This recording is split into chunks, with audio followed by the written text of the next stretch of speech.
Hey, I'm Zach McDonald, your real estate agent with Real Property Associates. And this is my Seattle housing market watch for January 30th, 2024.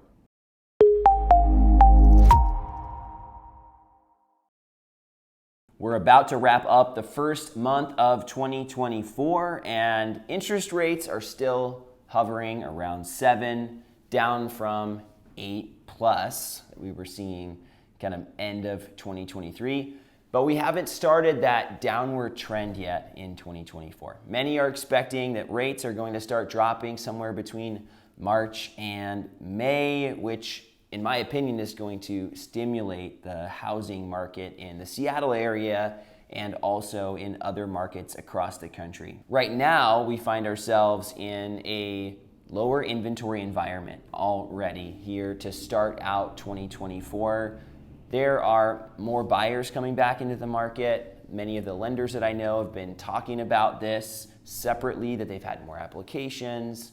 I've experienced personally that more buyers are reaching out and re-engaging with their home searches.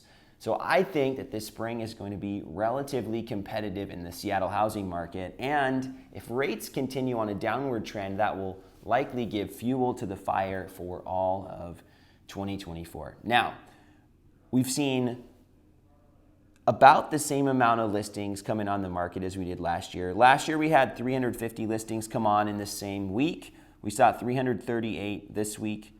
The previous week, we saw 344 new listings. If we look at list price reductions, we had 99 homes with the price reduction last week. The previous week, we saw 80.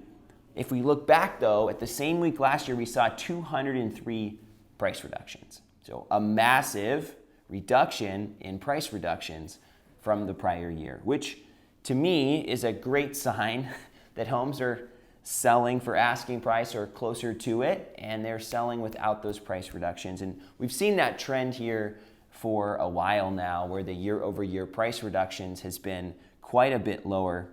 Contingent sales, we saw 13 last week, which is up from 9 the previous week. If we look at last year, we saw 18. So still a slowdown in contingent sales, but not drastic. So if you're someone who needs to sell your house before you buy as one total package, that's that contingent number there. So it's possible. Now, expired listings are down.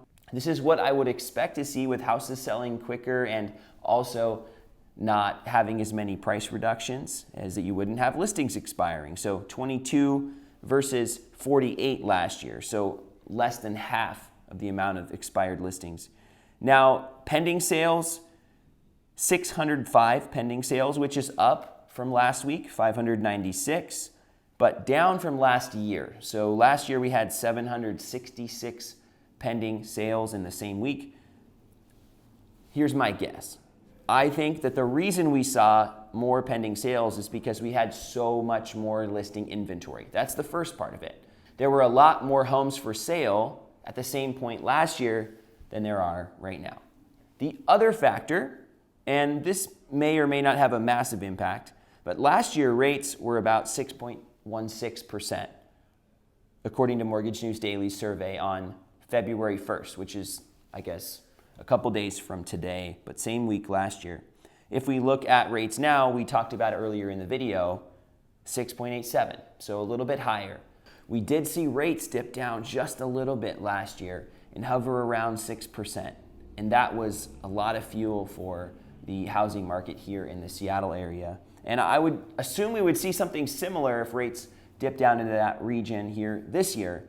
But even so, things are holding relatively strong. We did see 294 closings, and that was down slightly from last week, 323. Last year, we saw 331. So things haven't changed too much, but I did want to add a little context to that 766 number. My guess is it's mainly because we had so many more houses on the market and more options for buyers to choose from. Now, the other number, the canceled listings, this is also encouraging. We saw 33 canceled listings this last week versus 66 last year. So again, about half the number for canceleds and for the expireds, which is a good sign. That means houses are selling. So where are we headed? This is my weekly chance to grab out the crystal ball here in the Seattle housing market. I know for me personally, I've got many listings coming up and multiple other people that have reached out recently about listing. If I'm not the only agent experiencing this, which would be a surprise, it seems like we're going to have a good amount of inventory here in the spring. I also mentioned earlier that we're seeing more buyers returning. So what I think is going to happen this year, and this is one of my predictions in my 2024 housing market predictions, I think we're going to see more listings.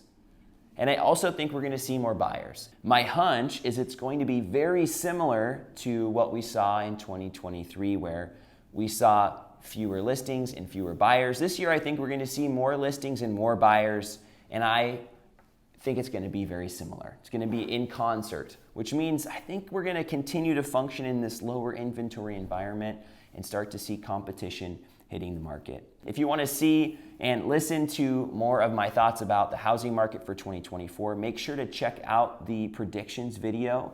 And if you have questions about buying or selling real estate here in the Seattle area, I'd love to be a resource for you.